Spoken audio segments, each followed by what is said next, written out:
Hi friends, ನಮಸ್ಕಾರ ಎಲ್ರಿಗೂ. Welcome back to our YouTube channel NSP YouTube ಚಾನಲ್ಗೆ ನಿಮ್ಮೆಲ್ಲರಿಗೂ ಮತ್ತೊಮ್ಮೆ ಸ್ವಾಗತ.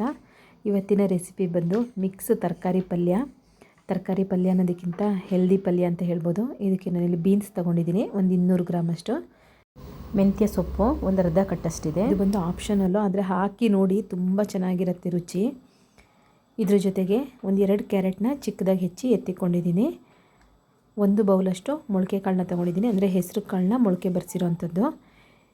ಪ್ರೋಟೀನ್ ಅಂಶ ಜಾಸ್ತಿ ಇದೆ ಮೊಳಕೆ ಕಾಳಲ್ಲಿ, ಹೆಲ್ತಿಗೂ ತುಂಬ ಒಳ್ಳೆಯದಿದು. ಇದ್ರ ಜೊತೆಗೆ ಆಲೂಗೆಡ್ಡೆ 1 ಆಲೂಗೆಡ್ಡೆನ ತೊಗೊಂಡಿದ್ದೀನಿ, ಮೀಡಿಯಮ್ ಸೈಜು ಚಿಕ್ಕದಾಗಿ ಹೆಚ್ಚಿ ನೀರಲ್ಲಿ ಹಾಕಿ ಎತ್ತಿಕೊಂಡಿದ್ದೀನಿ. ನಾನು ತೊಗೊಂಡಿರೋದು ಇದಿಷ್ಟೇ ತರಕಾರಿ. ನೀವು ಪಲ್ಯ ಮಾಡೋದಕ್ಕೆ ನೀವು ಯಾವ್ಯಾವ ತರಕಾರಿನ ಯೂಸ್ ಮಾಡ್ತಾರೋ ಅದೆಲ್ಲ ಯೂಸ್ ಮಾಡ್ಕೊಬೋದು. ಮೇಯ್ನಾಗಿ ಆಲೂಗೆಡ್ಡೆ, ಬೀನ್ಸು ಮತ್ತು ಕ್ಯಾರೆಟ್ ಇದ್ದರೆ ತುಂಬ ಚೆನ್ನಾಗಾಗತ್ತೆ. ಈಗ ಹೋಟೆಲಲ್ಲಿ ಮತ್ತು ಮದುವೆ ಮನೆಯಲ್ಲೆಲ್ಲ ಸಿಗುತ್ತಲ್ಲ, ಆ ರೀತಿ ಪಲ್ಯ ಸಿಗುತ್ತೆ.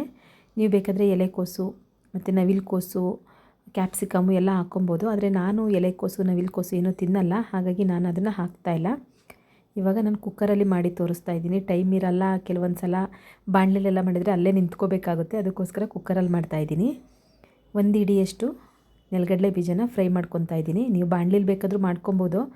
ನಾನಿಲ್ಲಿ ಕುಕ್ಕರಲ್ಲೇ ಮಾಡ್ತಿದ್ದೀನಲ್ಲ, ಹಾಗಾಗಿ ಕುಕ್ಕರಲ್ಲೇ ಫ್ರೈ ಮಾಡ್ಕೊತಾ ಇದ್ದೀನಿ.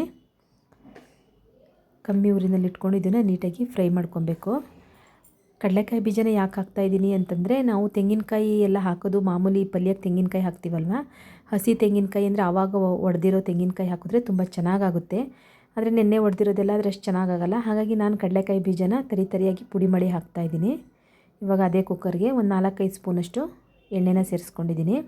ಎಣ್ಣೆ ಸ್ವಲ್ಪ ಬಿಸಿ ಆದಮೇಲೆ ಒಂದು 1/4 ಸ್ಪೂನಷ್ಟು ಸಾಸಿವೆ, ಒಂದು 1/4 ಸ್ಪೂನಷ್ಟು ಜೀರಿಗೆನ ಸೇರಿಸ್ಕೊಂಡಿದ್ದೀನಿ. ಒಗ್ಗರಣೆಗೆ ಒಂದು ಸ್ಪೂನಷ್ಟು ಕಡಲೆಬೇಳೆನ ಸೇರಿಸ್ತಾ ಇದ್ದೀನಿ. ನೀವು ಇಲ್ಲಿ ಉದ್ದಿನಬೇಳೆನೂ ಸಹ ಸೇರಿಸ್ಬೋದು. ನಾನು ಉದ್ದಿನಬೇಳೆ ಬದಲು ಹೆಸರು ಬೇಳೆನ ಸೇರಿಸ್ತಾ ಇದ್ದೀನಿ, ಒಂದು ಅರ್ಧ ಸ್ಪೂನಷ್ಟು. ಮೇಯ್ನು ಹೆಸರು ಬೇಳೆನ ನಾವು ದಿನ ಫುಡ್ಡಲ್ಲಿ ತಗೊಳ್ಳೋದ್ರಿಂದ ನಮ್ಮದು ಬ್ಯಾಲೆನ್ಸ್ ವೆಯ್ಟ್ನ ಮೇಂಟೈನ್ ಮಾಡ್ಬೋದು. ತೊಗರಿಬೇಳೆನ ಜಾಸ್ತಿ ತಿನ್ನೋದ್ರಿಂದ ಬಾಡಿ ವೆಯ್ಟ್ ಜಾಸ್ತಿ ಆಗುತ್ತೆ. ಅದೇ ಹೆಸರು ಬೇಳೆನ ತಿನ್ನೋದ್ರಿಂದ ವೆಯ್ಟ್ ಕಮ್ಮಿ ಆಗುತ್ತೆ, ಅಂದರೆ ಮೇಂಟೈನ್ ಮಾಡ್ಬೋದು ಅನ್ನೋದಕ್ಕೋಸ್ಕರ. ಒಂದು 4-5 ಬೆಳ್ಳುಳ್ಳಿನ ಜಜ್ಜಿ ಇದರಲ್ಲಿ ಹಾಕ್ಕೊಂಡಿದ್ದೀನಿ.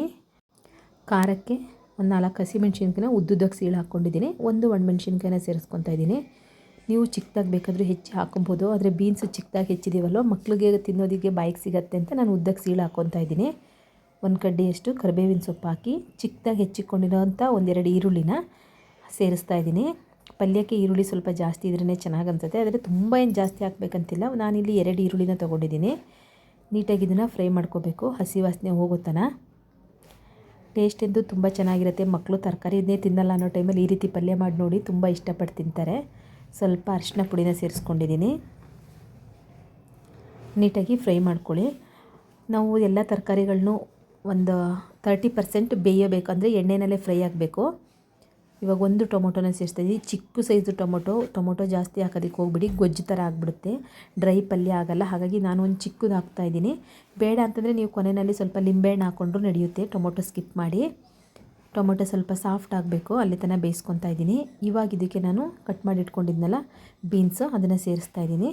ನಾನಿಲ್ಲಿ ಒಟ್ಟು 4 ಜನಕ್ಕಾಗುವಷ್ಟು ಪಲ್ಯನ ಮಾಡ್ತಾಯಿದ್ದೀನಿ.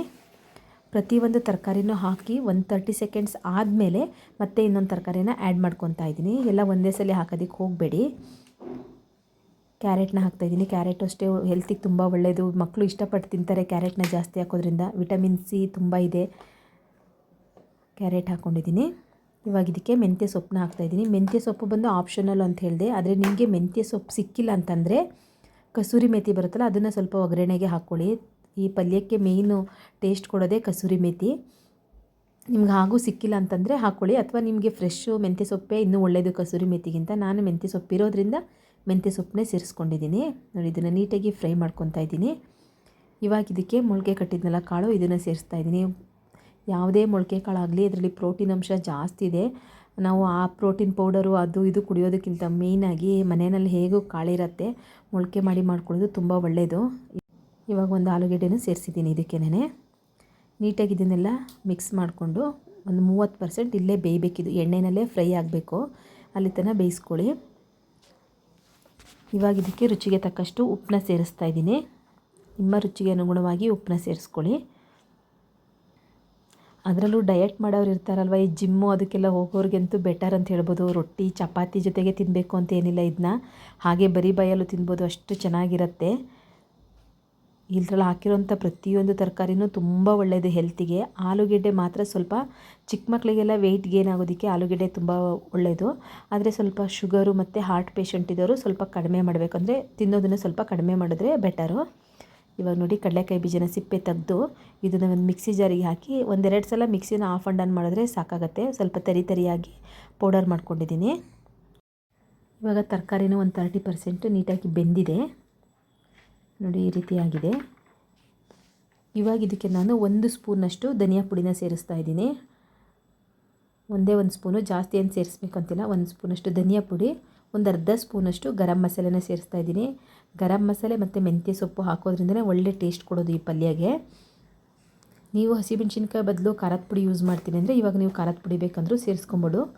ನೀಟಾಗಿ ಮಿಕ್ಸ್ ಮಾಡ್ಕೊತಾ ಇದ್ದೀನಿ. ಇವಾಗ ಇದಕ್ಕೆ ಒಂದು ಅರ್ಧ ಲೋಟದಷ್ಟು, ಅಂದರೆ ಕಾಫಿ ಲೋಟದಲ್ಲಿ ಅರ್ಧ ಲೋಟದಷ್ಟು ನೀರನ್ನ ಸೇರಿಸಿ ಕಮ್ಮಿ ಊರಿನಲ್ಲಿಟ್ಟು ಇದನ್ನು ಮುಚ್ಚಳ ಮುಚ್ಚಿ ಬೇಯಿಸ್ಕೊಬೇಕು, ಅಂದರೆ ವಿಸಲ್ ಹಾಕ್ಸ್ಬೇಕು. ಒಂದೇ ಒಂದು ವಿಸಲ್ ಬಂದರೆ ಸಾಕು, ಜಾಸ್ತಿ ಎಲ್ಲ ವಿಸಲ್ ಹಾಕ್ಸೋದಕ್ಕೆ ಹೋಗ್ಬಿಡಿ. ಆಮೇಲೆ ಉರಿನೂ ಅಷ್ಟೇ ತುಂಬ ಕಮ್ಮಿ ಊರಿನಲ್ಲಿ ಇಟ್ಕೊಳ್ಳಿ. ತುಂಬ ಜಾಸ್ತಿ ಉರಿ ಇಟ್ಕೊಂಡ್ವಿ ಅಂತಂದರೆ ಅದು ಸೀದೋದಂಗೆ ಆಗಿಬಿಡುತ್ತೆ. ಮತ್ತು ನೀರು ಅಷ್ಟೇ ಜಾಸ್ತಿ ಹಾಕಿ ಮತ್ತು ವಿಸಲೆಲ್ಲ ಜಾಸ್ತಿ ಹಾಕ್ಸಿದ್ರೆ ಅದು ಒಂಥರ ಗ್ರೇವಿ ಥರ ಗೊಜ್ಜು ಥರ ಆಗೋಗ್ಬಿಡುತ್ತೆ, ಚೆನ್ನಾಗಾಗಲ್ಲ. ನಮಗೆ ಡ್ರೈ ಪಲ್ಯ ಬೇಕಾಗಿರೋದ್ರಿಂದ ಒಂದೇ ಒಂದು ವಿಸಲು ಸಿಮ್ಮಲ್ಲಿ ಇಟ್ಕೊಂಡು ಹಾಕ್ಸ್ಕೊಂಡ್ರೆ ಸಾಕಾಗತ್ತೆ. ನೋಡಿ ಇವಾಗ ಪಲ್ಯ ರೆಡಿಯಾಗಿದೆ. ಇದಿಷ್ಟೇ, ಪಲ್ಯ ರೆಡಿಯಾಗಿದೆ. ಕೊನೆಯದಾಗಿ ನಾನು ಕಡಲೆಕಾಯಿ ಬೀಜನ ಪೌಡ್ರ್ ಮಾಡಿ ಇಟ್ಕೊಂಡಿದ್ನಲ್ಲ ಅದನ್ನು ಸೇರಿಸ್ತಾ ಇದ್ದೀನಿ. ಇದನ್ನು ಸೇರಿಸಿ ಮತ್ತೆ ನೀವೇನು ಬೇಯಿಸ್ಬೇಕು ಅಂತಿಲ್ಲ, ನೀಟಾಗಿ ಮಿಕ್ಸ್ ಮಾಡಿಕೊಂಡ್ರೆ ಸಾಕಾಗತ್ತೆ. ಇದು ರೊಟ್ಟಿ ಜೊತೆಗೆ, ಅನ್ನದ ಜೊತೆಗೆ, ಅಂದರೆ ಬಿಸಿ ಬಿಸಿ ಅನ್ನದ ಜೊತೆಗೆ ಈ ಪಲ್ಯನ ಮಿಕ್ಸ್ ಮಾಡ್ಕೊಂಡು ತಿಂತಾಯಿದ್ರೆ ಸೂಪರಾಗಿರುತ್ತೆ. ನೋಡಿ ಯಾವ ರೀತಿ ಕಾಣಿಸ್ತಾ ಇದ್ದೀನಿ, ಹೆಲ್ದಿ ವರ್ಷನ್ದು ಪಲ್ಯ. ನಾನಿವತ್ತು ಇದನ್ನು ದೋಸೆ ಜೊತೆಗೆ ಸರ್ವ್ ಮಾಡ್ತಾಯಿದ್ದೀನಿ. ನೀವು ದೋಸೆ, ಚಪಾತಿ, ರೊಟ್ಟಿ, ಅನ್ನ ಎಲ್ಲದ್ರ ಜೊತೆಗೂ ಸರ್ವ್ ಮಾಡ್ಬೋದು. ನಿಮಗೇನಾದರೂ ಈ ವಿಡಿಯೋ ಇಷ್ಟ ಆಗಿತ್ತಂದರೆ ಪ್ಲೀಸ್ ಒಂದು ಲೈಕ್ ಮಾಡೋದನ್ನು ಮರಿಬೇಡಿ. ಇದೇ ರೀತಿ ಸಪೋರ್ಟ್ ಮಾಡ್ತಾಯಿರಿ ಆ್ಯಂಡ್ ಫ್ರೆಂಡ್ಸ್ ಆ್ಯಂಡ್ ಫ್ಯಾಮಿಲಿಗೆ ಶೇರ್ ಮಾಡಿ. ನಿಮಗೆ ಯಾವ ರೀತಿ ಕುಕಿಂಗ್ ವಿಡಿಯೋನ ನೋಡೋದಕ್ಕೆ ಇಷ್ಟ ಆಗುತ್ತೆ ಅನ್ನೋದನ್ನು ಕಮೆಂಟ್ ಮಾಡಿ ಹೇಳಿ. Thank you friends, thank you so much for watching. Bye bye, see you next ವಿಡಿಯೋದಲ್ಲಿ ಸಿಗ್ತೀನಿ. Take care, love you all.